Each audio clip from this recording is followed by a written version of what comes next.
E a Polícia Federal, Polícia Civil, Polícia Militar e Polícia Penal deflagraram a Operação Candura, que prendeu ontem um homem de 70 anos, natural de Porto Alegre, Rio Grande do Sul, foragido da Justiça de Minas Gerais desde junho de 2021, depois de ter sido sentenciado por pedofilia e estupro de vulnerável. Policiais de Governador Valadares localizaram e prenderam um acusado JSG na cidade de Redenção, estado do Pará, após ter sido formalizado pedido pelo promotor de justiça Jonas Júnior Linhares Costa Monteiro, da 11ª Promotoria de Ipatinga, com a Delegacia de Polícia Civil de Redenção e Delegacia de Polícia Civil de São Sebastião de Boa Vista, no Pará. O homem, de 70 anos, é acusado dos crimes previstos no artigo 240 Estatuto da Criança e do Adolescente, com a produção de vídeos contendo cenas de sexo ou pornografia, prevalecendo-se de relações domésticas com as vítimas, onde ele também disponibilizava,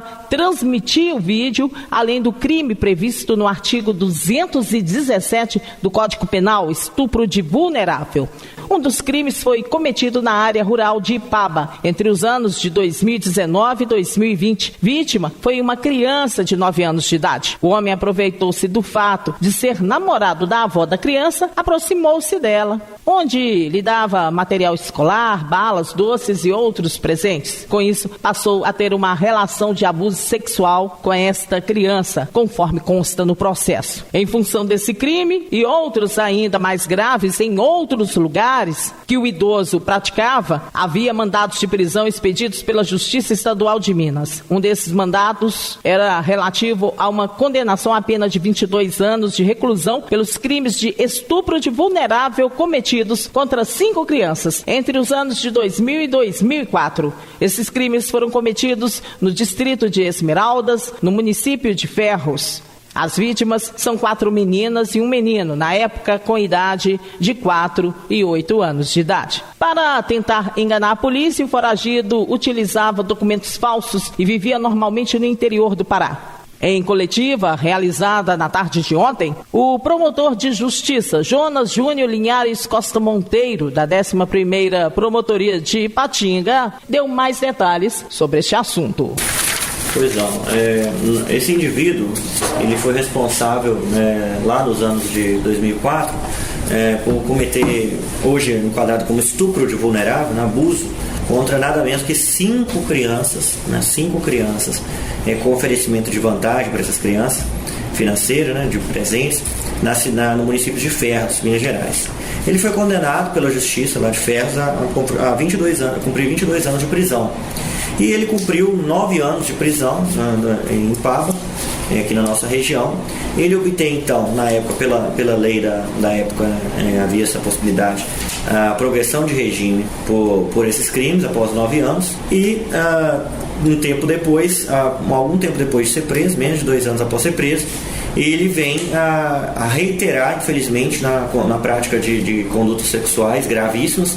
E nos anos de, segundo apurado aqui, dessa vez agora em Ipaba, nossa comarca de Patinga, portanto, Córrego Beija-Flor, entre os anos 2019 e 2020, ele associado com a senhora que era companheira dele, ele abusa sexualmente de uma criança, de uma menina de 9 anos de idade, que era neta dessa senhora. Portanto, ele com o namorado dessa senhora, os dois, ele com a cumplicidade da própria avó, ele abusava sexualmente dessa criança, com carícias, fazendo com que ela tocasse os órgãos genitais dele.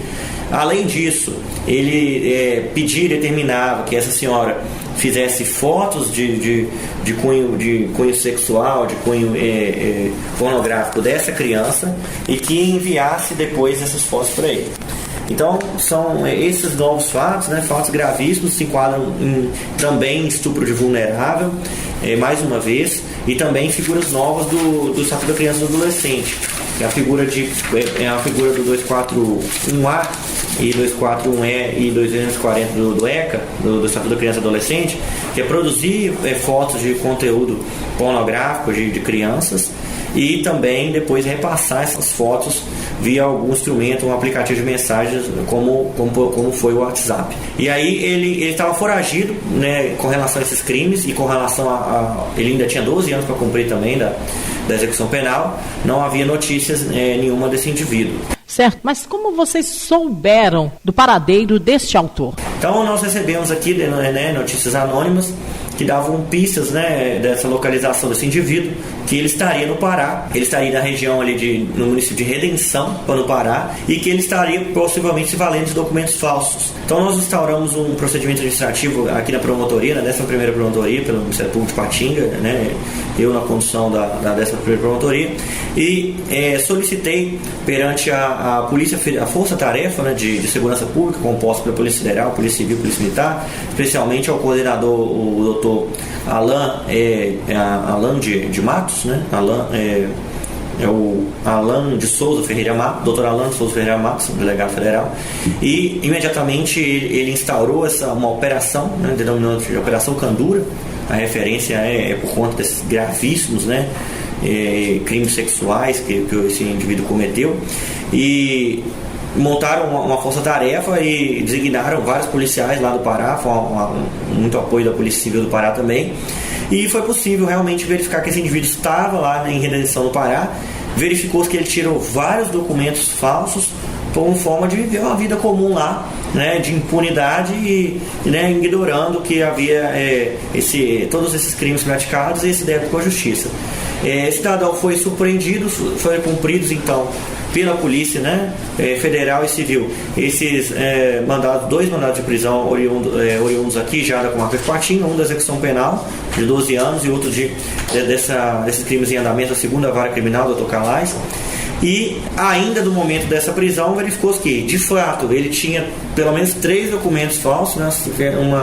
uma identidade falsa do Pará, uma carteira de habilitação falsa do Pará e um título eleitoral falso. Além disso, ele, para os policiais, declarou realmente que deu outro nome, deu o nome de Sebastião de Sá, dando falsa identidade. Então, ele pratica em flagrante, né? Ele foi atuar também em flagrante por esses novos crimes, né? Repórter Sandra Serafim.